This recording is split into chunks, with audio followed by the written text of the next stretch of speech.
하나님께서 우리에게 주시는 말씀은 누가복음 8장입니다. 누가복음 8장 1절로 3절까지 말씀을 한 절씩 교독하시겠습니다. 제8장.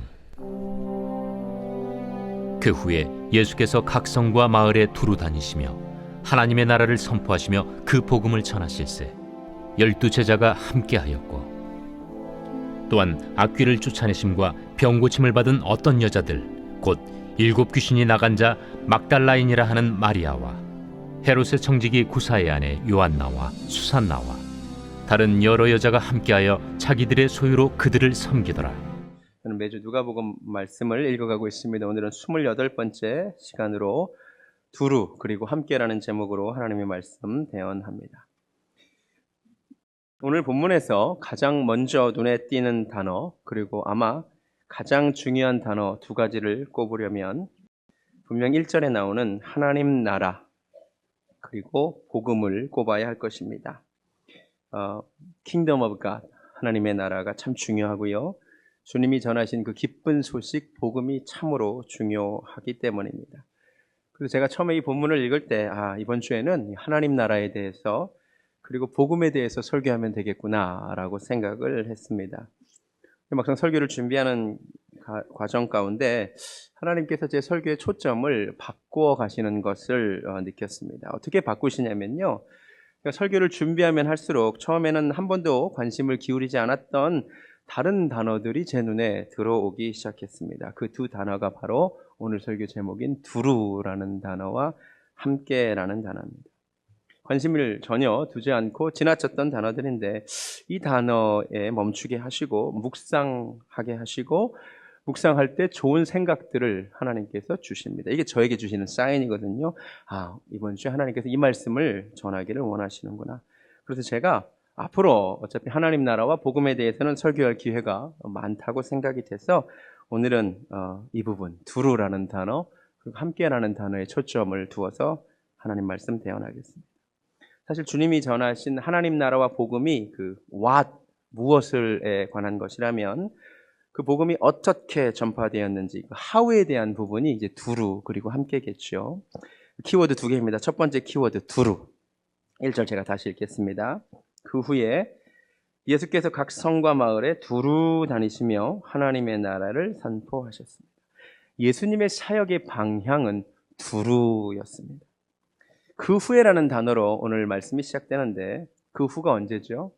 바로 7장 마지막에 어떤 일이 있었죠? 죄 있는 여인, 그렇죠? 창기 출신인 여인이 예수님의 발에 향유를 부었죠. 근데 주님이 그 여인을 향하여 마지막에 내 믿음이 너를 구원하였으니 평안히 가라 하신 뒤입니다. 이 부분을 기억하세요. 주님은 자기를 찾아온 죄인인 여인에게 구원을 선언하셨습니다. 평안히 가라고 하셨습니다. 그런데 그 후에 주님은 각 성과 마을을 두루 다니셨습니다. 다시 말씀드립니다.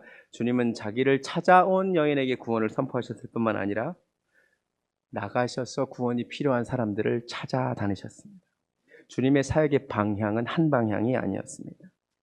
주님은 수고하고 무거운 짐진 자가 주님께 찾아올 때에 그들을 구원해 주셨을 뿐만 아니라 수고하고 무거운 짐진 자들을 찾아다니셨다는 말입니다. 이 말씀이 오늘 우리 교회에게 주시는 말씀이기를 원합니다. 감사하게도 우리 교회에 사람들이 찾아옵니다.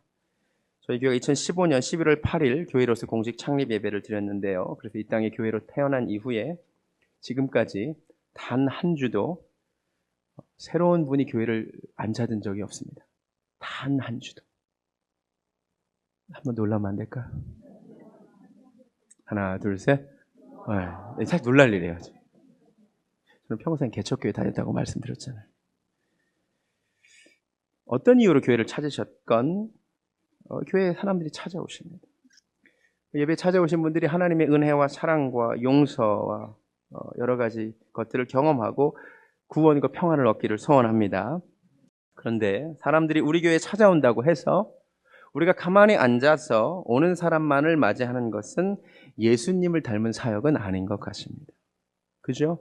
예수님은요, 사실 무지하게 찾아오는 사람들이 많았습니다. 한번 마가복음 1장 한번 가보시겠습니다. 얼마나 많은 사람들이 주님을 찾아오는지 모릅니다. 마가복음 1장 28절. 신약성경 54페이지입니다. 마가복음 1장 28절을 보니까 예수의 소문이 곧 온 갈릴리의 사방에 퍼집니다. 그래서 어떤 일이 벌어지느냐? 32절. 저물어 해질 때 모든 병자와 귀신 들린 자를 예수께 데려오니 온 동네가 그 문 앞에 모여듭니다. 예수님 계신 곳에 온 동네 사람들이 모여듭니다. 35절을 보면 새벽 아직도 밝기 전에 예수께서 일어나 나가 한적한 곳으로 가사 거기서 기도하십니다. 새벽 기도하시는 장면. 바로 이 한 구절 때문에 우리 한국 교회가 새벽 기도하는 겁니다. 근데 그거 아세요? 오늘날 한국 교회 목사님들이 예수님보다 훨씬 힘든 게요. 주님은 새벽에 기도만 하셨거든요. 우리는 새벽에 설교도 합니다. 예수님 설교 안 하셨어요. 새벽에 기도만 하셨어요. 우리 한국교회 목사님들은 새벽에 설교까지 하세요. 그리고 제가요, 처음에 우리 교회 시작할 때 그 구성전에서 어떻게 얘기한 적이 있냐면 아마 처음부터 계신 분들은 기억하실 거예요. 성경을 보니까 예수님이 새벽에 기도하셨지 설교하셨다는 얘기가 없더라. 그래서 나도 새벽에 그냥 같이 기도하겠다. 그리고는 첫 주에 진짜 와서 잘 오셨냐 그러고 저는 여기 앉아서 기도하고 성님 뒤에서 기도하시라 그랬어요. 근데 뒤통수가 되게 간지럽더라고요. 뭔가 좀 이상해. 그래서 이제 한 주 만에 안 되겠다고 우리 한국교회는 설교해야겠다고 해서 지금까지 설교하고 있는 겁니다. 어쨌든 주님이 새벽 기도를 하고 있는 중인데도 36절을 보니까 시몬과 및 그와 함께 있는 자들이 예수의 뒤를 따라가 만나서 이르되 모든 사람이 주를 찾는다는 거예요. 다 주님을 찾아옵니다. 45절 후반부에 보면요. 한적한 곳에 계셨으나 사방에서 사람들이 그에게로 나옵니다. 예수님은 가만히 있으셔도 사람들이 찾아오는 존재입니다. 제가 언젠가도 말씀드렸죠. 영적 쏠림 현상이라는 것이 있습니다. 하나님의 사람이 있으면 그 사람 주위로 하나님의 사람들이 몰려들게 되어 있습니다.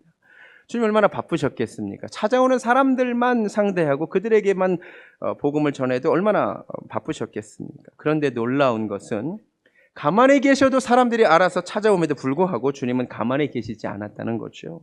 오늘 마가복음에도 확인되는 게 38절에 이르시되 우리가 다른 가까운 마을들로 가자. 거기서도 전도하리니 내가 이를 위하여 왔노라 하시고 이에 온 갈릴리에 다니십니다. 오늘 본문으로 돌아와서 누가복음 1장도 마찬가지, 8장 1절도 마찬가지입니다. 그 후에 예수께서 각 성과 마을에 두루 다니시며 하나님의 나라를 선포하십니다. 여러분, 자리에 앉아서 오는 사람만 기다리지 말고 나가서 하나님의 나라와 복음에 대해서 전하는 은혜가 있기를 원합니다. 특별히 주님이 나가셔서 전도를 어떻게 하셨느냐? Town and village, 성과 마을을 두루 다니셨다는 겁니다. 도시와 촌을 두루 다니셨답니다. 이 말씀을 짧은 구절을 묵상하는데 참 감동이 되었습니다. 도시와 성을 가리지 않으셨습니다. 무슨 말입니까? 복음이 필요하지 않은 곳은 없다는 말입니다. 복음이 필요하지 않은 사람도 없다는 말입니다. 여러분 정말로 복음이 필요하지 않은 곳은 없습니다. 복음이 필요하지 않은 사람도 없습니다. 복음은 도시에도 마을에도 필요합니다. 부자에게도 가난한 자에게도 복음은 필요합니다. 지식인에게도 공부를 많이 아는 사람에게도 예수님은 필요합니다. 좀 착한 사람에게도 조금 못된 사람에게도 예수님은 필요합니다. 나하고 친한 사람에게만이 아니라 나하고 불편한 사람에게도 예수님은 필요합니다. 두루 필요합니다. 가끔 예수님을 억압받는 이들을 해방시켜주는 해방자로 묘사하는 분들을 봅니다. 대표적으로 남미의 해방신학이 그렇습니다. 저는 매우 좋다고 생각합니다. 정말로 우리 예수님은 억압받는 자들을 위하여 해방자 되십니다. 그런데 문제는 예수님을 그렇게만 이해하면 크게 오해한 것입니다. 예수님은 그들을 억압하는 자들도 사실 죄에서 건지기를 원하십니다. 할렐루야. 예수님은 가난한 자들, 소외된 자들, 낮은 자들을 사랑하시고 그들을 구원하기 원하십니다. 그런데 예수님은 사회적으로 높은 곳에 있는 분들도 사실 구원하기 원하십니다. 예수님을 계급투쟁적으로 이해하지 마십시오. 예수님은 모든 사람을 위한 구세주가 되십니다. 우리 교회는 중산층과 서민을 위한 그런 게 어디 있습니까? 우리 교회는 빈자들만을 위한, 그렇지 않습니다. 교회는 두루 모든 사람이 올 수 있는 곳이어야만 됩니다. 또 하나 은혜가 됐던 것, 도시, 촌. 도시는 사람이 많은 곳입니다. 마을은 사람 숫자가 적은 곳입니다. 그런데 주님은 사람이 많은 도시로만 다니지 않으셨다는 것이 참 감동이 되었어요. 사람이 많은 도시뿐만 아니라 사람이 적은 촌에도 주님은 가셨습니다. 주님의 사역은 효율성을 생각한 사역이 아니었습니다. 저 같으면 바쁘니까 사람 많은 데만 갔을 것 같습니다. 사실 사도 바울이요, 여러분이 사도행전을 읽어보시면 사도 바울의 루트는 도시 사역이었습니다. 사도 바울은 굉장히 지혜롭게 사람 많은 도시로만 다녔습니다. 그래서 어떤 결과가 벌어졌느냐, 시간이 좀 흘러보니까 도시에 그리스도인들이 많았고요, 시골에는 예수 믿는 사람들이 적었습니다. 그래서 어떤 단어가 나왔느냐, 여러분 영어 단어 pagan이라는 단어 아십니까? pagan, P-A-G-A-N. 이게 이방인, 믿지 않는 자를 택합니다. 근데 이 단어가 라틴어 파가누스에서 왔는데, 파가누스의 뜻은 시골 사람이라는 뜻입니다. 시골 사람 치고 예수 믿는 사람이 적었기 때문에 동의어가 나중에 돼버리는 거예요. pagan. 근데 주님은 그렇게 안 하셨다는 거죠. 주님은 도시에도 촌에도 다니셨어요. 주님이 주신 음성이 있습니다. 목회를 효율성을 생각하면서 하면 정말 안 되는 것 같습니다. 한 영혼 한 영혼을 귀하게 여기는 사역을 주님이 원하십니다. 저에게 각자 적용되는 부분이 있고 여러분에게도 각자 적용되는 부분이 있을 줄로 믿습니다. true. 두 번째 키워드, 함께입니다. 1절 후반부에 그 복음을 전하실세 12 제자가 함께하였고, 그뿐만이 아니라 또한 악귀를 쫓아내심과 병고침을 받은 어떤 여자들, 곧 7 귀신이 나간 자 막달라인이라 하는 마리아와 헤롯의 청지기 구사의 아내 요한나와 수산나와 다른 여러 여자가 함께하여 자기들의 소유로 그들을 섬깁니다. 다 주님과 함께 했습니다. 그렇죠. 12 제자도 주님과 함께 하고요, 이 여인들도 주님과 함께 했습니다. 그런데 그게 끝이 아닙니다. 각자 주님과 함께 하다 보니 결과적으로 서로도 함께 있을 수밖에 없었을 것입니다. 제 말이 맞습니까? 각자 주님과 함께 하다 보면 당연히 이 12 제자도 이 여인들도 다 서로 함께 있을 수밖에 없었죠. 좋았을까요? 예수님과 함께 하는 건 참 좋은 일입니다. 그렇죠? 근데 이 사람들도 함께 하는 게 좋았을까요? 여러분 설교했지만 12 제자의 면면이 너무 다릅니다. 사실 그 당시에 서로 상종할 수 없는, 한 자리에 함께 있을 수 없는 무리들이었습니다. 갈릴리 출신 어부들도 있었고요, 가슴팍에 칼을 가지고 다니면서 매국노를 처단하겠다는 열심당원 시몬도 있었고요, 바로 그 매국노 세리 마태도 그 자리에 같이 있었어요. 함께 있을 수 없는 공동체인데 예수님 때문에 함께 있었습니다. 놀라운 것입니다. 별로 좋지는 않았을 것 같아요. 근데 그렇죠. 남자들만이 아니에요. 여자들 이름이 나오는데 세상에서 함께 있기 어려운 여자들입니다. 첫 번째 등장하는 여자는 7 귀신 들렸던 막달라 마리아입니다. 여러분 귀신 들린 여자 본 적 있으십니까? 저는 목사 아들로 태어난 덕분에 어렸을 때 귀신 들린 사람을 좀 봤어요. 기도원에서도 좀 봤고, 한 번은 기도하고 눈 떴는데 그 여자가 나를 쳐다보고 있는 것도 봤고, 또 내가 어디 듣기로 또 그 눈을 피하면 안 된다 그래가지고 나도 또 막, 귀신 들린 여자 무섭습니다. 근데 7 귀신이 들렸다는 건 그 얼마나 비참했겠습니까? 근데 그 여자와 3절을 보니까 헤롯의 청지기 구사의 아내, 헤롯 왕의 청지기, 헤롯 왕의 재물을 맡은 자, 재무장관입니다. 그 장관의 부인, 장관님 마누라가 함께 있습니다. 7 귀신 들렸던 여인과, 비참했던 여인과 최고위 사모님이 함께 있습니다. 가능한 이야기가 아닙니다. 그런데 이들이 예수님 안에서 함께 있었습니다.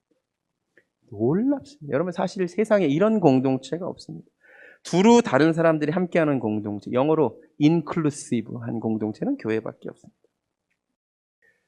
여러분 많은 사람들이 기독교는 너무 배타적이야 라고 말합니다. 그런데 그들이 정말 모르는 것이 있습니다. 기독교만큼 포용적인 공동체가 사실 세상에 없습니다. 초기 예수님 따라다니는 공동체 보십시오. 세상에 이런 인클루시브한 공동체가 없어요. 그렇게 다른 사람들이 한데 모여 있잖아요.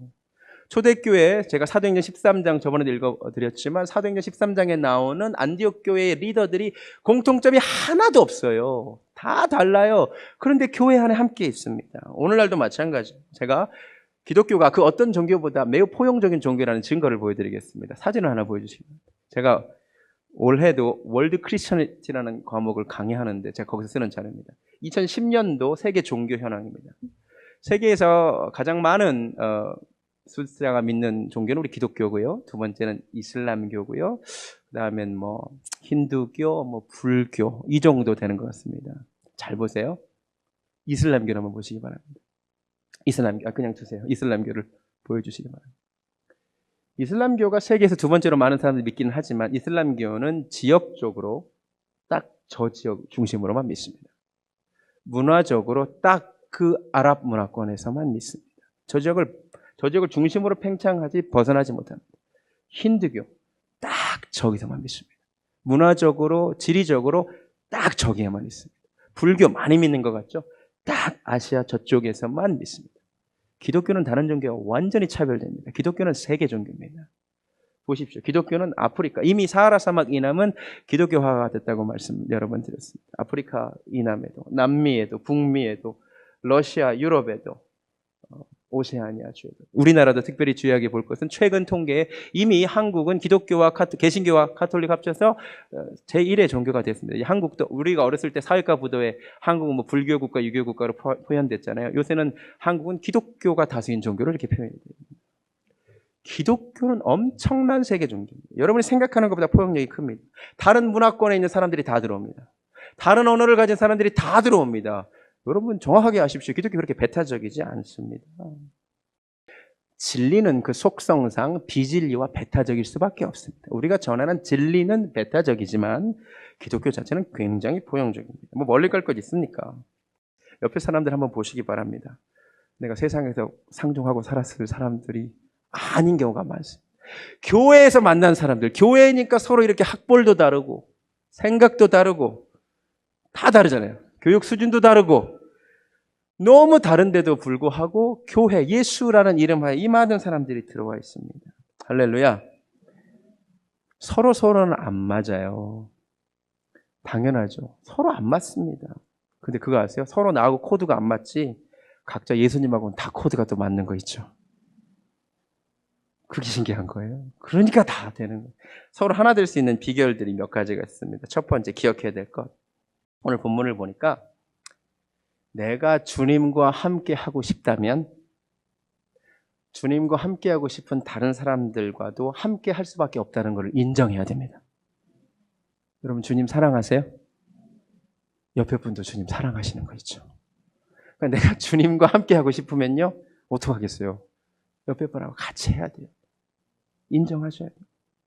두 번째, 예수님을 이 사람들이 다 따라다녔어요. 예수님을 섬겼어요. 예수님의 조력자가 됐어요. 그래서 사실 하나 될 수 있었어요. 이 말을 뒤집으면 내가 주인공이 되려고 하면 하나됨은 깨져요. 예수님을 중심에 두고 다 모두가 예수님을 따르고 예수님을 섬기고 예수님을 도우려고 할 때는 교회가 하나됨을 지킬 수 있는데요. 누군가 하나가 중심이 되려고 하고 주인공이 되려고 컨트롤하려고 하는 순간 하나됨은 깨지게 되어 있습니다. 기억하세요. 우리는 다 예수님을 돕는 자들입니다. 저는 담임 목회를 하지만 날마다 다짐합니다. 저 혼자 빛나려고 하지 않습니다. 우리 부교육자분들 세워주기를 원합니다. 세 번째, 각자 자기 일을 맡아서 하면 됩니다. 하나님 나라 복음 전파라고 하는 이 거대한 사명 앞에 각자 내가 맡은 일만 하면 서로 싸울 일 없습니다. 특별히 무엇으로 섬기느냐? 8장 3절 후반부를 보니까 자기들의 소유로 예수님을 섬겼습니다.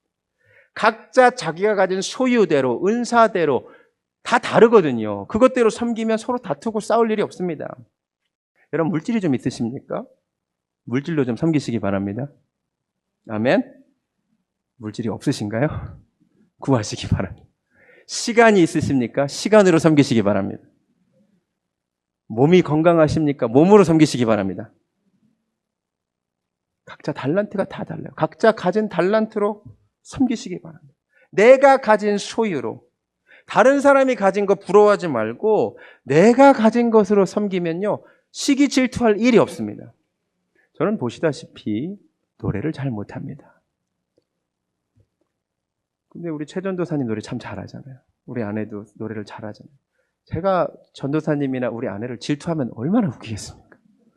자꾸 우리 아내가 제가 요새 그렇지 않아 노래를 잘 못하는데 요새 부르짖어 기도한다고 목을 많이 써가지고 고음 불가까지 돼서 시 이상은 안 올라가요. 자꾸 나보고 배로 호흡하는데 그 말이 무슨 말인지 40년째 모르겠어요.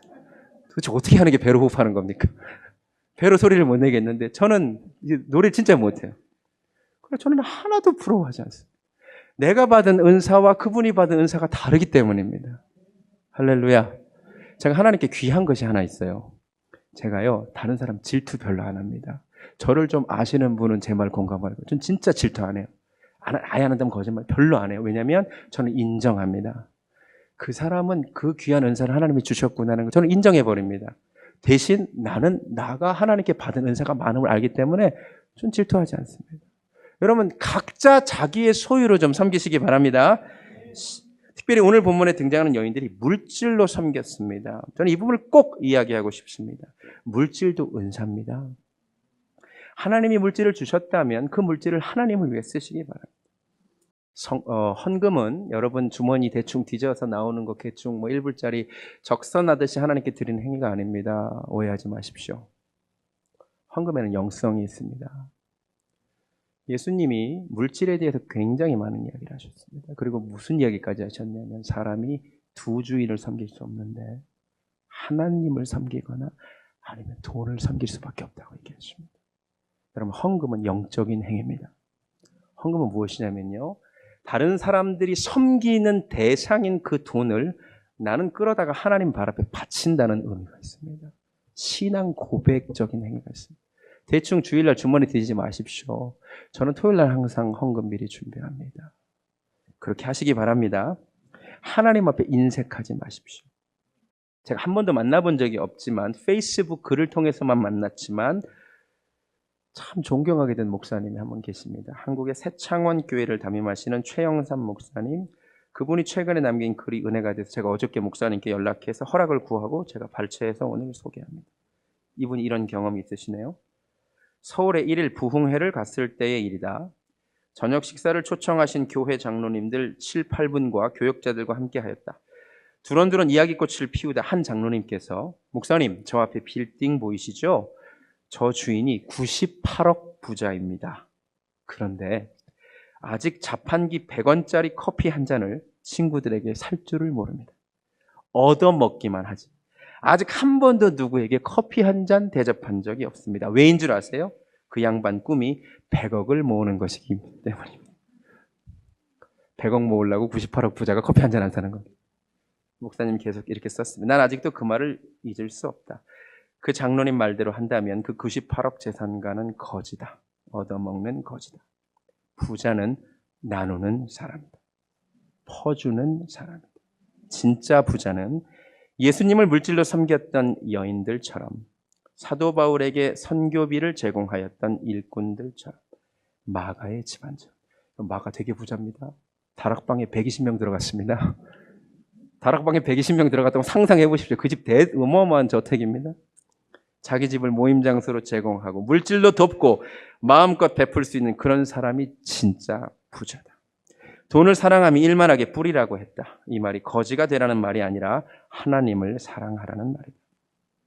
하나님을 제일로 여기며 살아라. 돈 때문에 하나님을 섬기는 데 유혹이 된다면 차라리 가난한 게 복이다. 그까지 돈 때문에 하나님을 섬기는 데 방해가 된다면 이미 그 돈은 저주다. 돈의 할례를 받아야 진짜 그리스도인이고 진짜 부자가 될 수 있다. 나누는 부자가 되자. 진짜 부자가 되어 생명을 나누고 사랑을 나누고 기쁨을 나누고 소망을 나누자. 제가 조금 수정은 했지만 이런 내용입니다. 여러분, 하나님은 우리 인간을 만드셨기에 우리를 누구보다도 잘 아십니다. 그래서 하나님이 반드시 시간에 대한 헌신과 동시에 물질에 대한 헌신을 요구하시는 겁니다. 사람이 제일 못하는 거 두 가지. 가장 중요한 게 두 가지. 일주일에 하루를 구별하라는 겁니다. 10분의 1을 구별하라는 겁니다. 하나님이 그 부분을 안 건드려 주셨으면 좋겠는데 반드시 건드십니다. 물질에 할례 받는 은혜가 있기를 바랍니다. 하나님께 인색하지 않으셨으면 좋겠습니다. 몇 가지 더, 본문은 짧지만 하나님께서 깨닫게 해주신 것이 많아서 제가 한 3가지만 더 나누고 설교를 마칩니다. 첫 번째, 예수님은 하나님의 아들이십니다. 믿으십니까? 주님은 하나님의 아들이세요. 그런데 그 하나님의 아들이 하나님 나라와 복음을 전하기 위하여 도움이 필요하셨어요. 주님을 돕는 조력자들이 필요했습니다. 하나님의 아들에게 돕는 사람들이 필요했다면 저 같은 사람은 얼마나 많은 도움이 필요하겠습니까? 도와주시기 바랍니다. 할렐루야. 전 이게 너무 은혜되더라고요. 아니, 하나님의 아들도 돕는 사람들이 필요했다면 저같이 나이도 젊고 경험도 없는 사람이 목회하는데 얼마나 많은 도움이 필요하겠냐요. 많이 도와주셔서 감사하지만 혹시 팔짱 끼고 계신 분이 계시다면 함께 교회를 세워나가기를 원합니다. 목회가 쉽지 않습니다. 정말 어렵습니다. 사도행전 6장을 보면 사도들이 목회가 너무 힘들어졌어요. 그래서 뭐라고 얘기하냐면 우리가 말씀과 기도, 말씀 전하는 것과 기도하는 것에만 전념하기 위하여 집사님들을 세운 거예요. 여러분, 집사님들 왜 세워졌는지 아세요? 부르기 애매해서 세운 게 아니에요. 좀 부르기도 좀 애매해요. 만나는데 뭐 형제님, 자매님 하기도 그렇고 미국 사람들 이름 부르기로 그러고 진짜 애매하니까 직분을 주는 친구도 조금은 사실 있어요. 하지만 본질적으로 집사라는 직분을 받는 이유는 목회자가 말씀과 기도에 전념하고 다른 일 맡아달라는 거거든요. 집사님들 도와주시기 바랍니다. 할렐루야. 정말이에요. 함께 교회를 세워나가기 원합니다. 두 번째, 제가 주목한 것, 제자들을 주목해 봤습니다. 누구와 함께 하느냐에 따라서 인생이 달라진다는 것을 확실히 확인했습니다. 이들이 고기 잡는 사람들과 함께 있을 때의 인생과 예수님을 따라다닐 때의 인생은 완전히 달랐습니다. 생각하는 것이 달라지고 꿈꾸는 것이 달라지고 말하는 것이 달라졌습니다. 운명이 바뀌었습니다. 사람은 누구와 시간을 보내느냐가 중요합니다. 여러분, 하나님과 좀 시간을 보내시기 바랍니다. 하나님의 사람들과 좀 시간을 보내시기 바랍니다. 그래야 여러분의 생각이 바뀝니다. 조금씩 생각이 바뀝니다. 여러분, 생각이 바뀌셔야 됩니다. 특별히 여자들 중에 막달라 마리아에게 관심이 갔습니다. 이 여자는, 막달라는 이름이 아닙니다. 지명입니다. 막달라라는 지역의 마리아. 비참한 여인이죠. 7 귀신에게 사로잡혔으니까. 사탄에게 사로잡힐 때는 비참한 인생이지만 주님에게 붙잡혔을 때는 복된 인생이 됩니다. 무엇에 사로잡혀 계십니까? 술, 담배, 마약. 사실 이런 것들은 우리 구원과 관계되는 것들은 사실은 아닙니다만 여러분이 예수님을 진짜로 믿으면 믿을수록 자연스럽게 멀리 해야만 하는 것들입니다. 제가 금요일도 말씀드렸지만 하나님은 거룩하신 분이에요. 구별된 분이시고 내가 거룩하니 너에게도 거룩할 것을 명하시고 그리고 내가 진짜로 신앙생활하자, 종교 생활이 아니라 진짜 신앙생활 하잖아요. 내 안에도 거룩을 향한 갈망이 생겨나게 되어 있어요.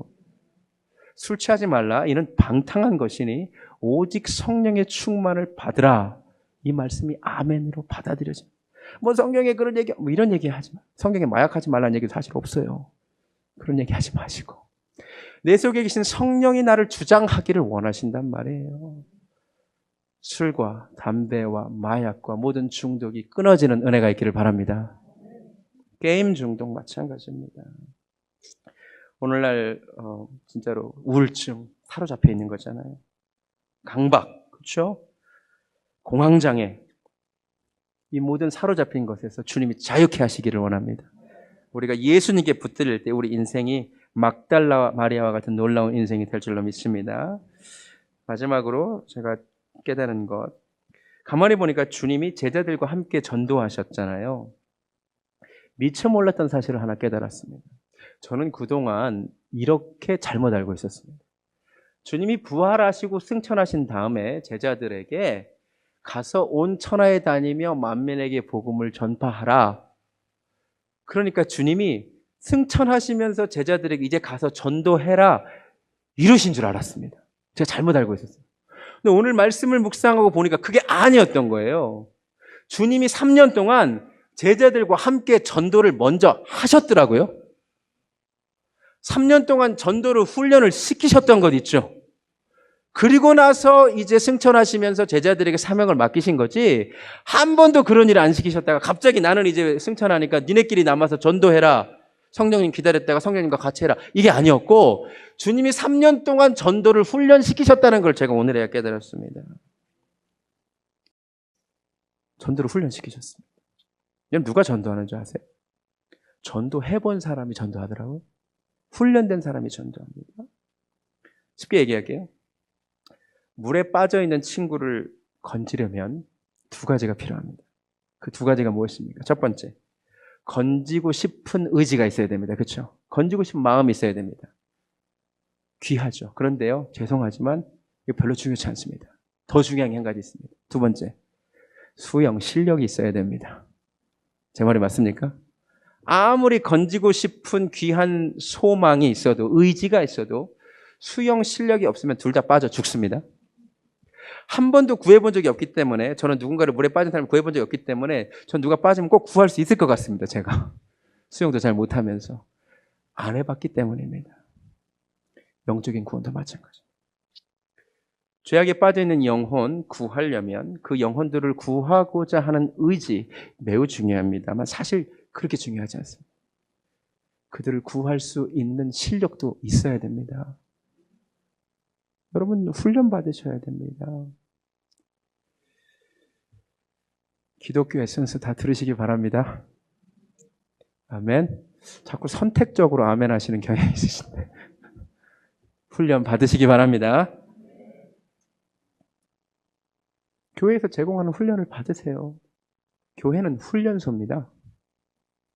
교회가 훈련소임을 모르니까 자꾸 이상한 신앙 행태를 보입니다. 자꾸 교회를 옮깁니다. 자꾸 부대 바꾸는 거랑 똑같습니다. 교회에서 이런 과정이 있어서 훈련하라 그러면 내가 이건 안 하겠다는 겁니다. 여러분, 부대 입대했는데 나 사격은 마음에 드니까 하는데 제식 훈련 안 하겠다고 한번 그래봐요. 어떻게 되나. 교회에서 밥만 먹고 가면 더 큰일입니다. 군대 가서 밥만 먹고 오시렵니까? 교회는 영적인 훈련소입니다. 난 구역 그런 거 안 하겠다고. 자대 배치 안 받겠습니까? 그러지 마십시오, 제발. 훈련 받으시기 바랍니다. 주님이 제자들을 3년간 훈련시킨 다음에 전도 내보내셨지 않습니까? 우리가 교회에서 훈련되지 않고 어떻게 영적인 사명을 감당하겠습니까? 깨닫는 은혜가 있기를 바랍니다. 말씀을 마칩니다. 그 귀한 하나님 나라와 복음이 두루 전해졌습니다. 그리고 함께 전해졌습니다. 주님이 자기에게 찾아오는 자만 기다리지 않으시고 잃어버린 영혼들을 찾아 나서셨습니다. 우리가 주님 닮은 사람들 되기를 원합니다. 서로 다른 사람들이 함께 예수님 안에 있었습니다. 서로 다르지만 예수 안에 하나 될 수 있을 줄로 믿습니다. 내가 가진 소유로 섬기기를 원합니다. 훈련 받으시기 바랍니다. 찬양하겠습니다. 주 안에 우린 하나. 모습은 달라도 예수님 한 분 바라보면 하나 됩니다. 서로를 격려하고 보듬어 갑시다.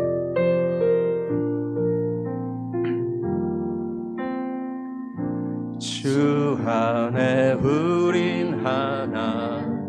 모습은 달라도 예수님 한 분만 바라네.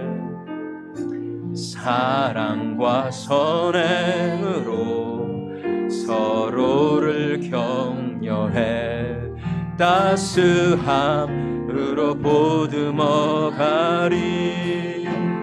주님 우리 안에 함께 계시니 형제자매의 기쁨과 슬픔 느끼네. 내 안에 있는 주님 모습 보네. 그분 기뻐하시. 아멘. 우리를 통해 계획하시니 부족한 입술로 찬양하게 하시니. 주님 우리를 통해 계획하시니 너를 통해 주님 우리를 통해 계획하신 일이 있습니다. 주님 우리를 통해 계획하시니 부족한 입술로 찬양하게 하시니 주님 우리를 통해 계획하시니 너를 통해 하시니 아멘. 다 같이 눈을 감습니다. 하나님 나라 그 복음의 복된 소식이 두루 전해졌고 함께 전해졌습니다. 하나님 우리 교회에 많은 영혼들을 보내주셔서 감사합니다. 그러나 우리가 나가서 전하는 자들 또한 되게 하여 주시옵소서. 복음이 필요하지 않은 곳은 어느 곳도 없습니다. 내가 있는 그 자리에서 주님의 마음으로 찾아다니는 사람들 되게 하여 주시옵소서. 서로 다른 사람들이 예수 안에 함께 있었습니다. 생각도 다르고 계획도 다르고 신앙 색깔도 다르지만 우리가 주님 한 분 바라볼 때, 주님의 조력자 될 때, 그리고 내게 주신 것으로 섬길 때 아름답게 하나 될 수 있을 줄로 믿습니다.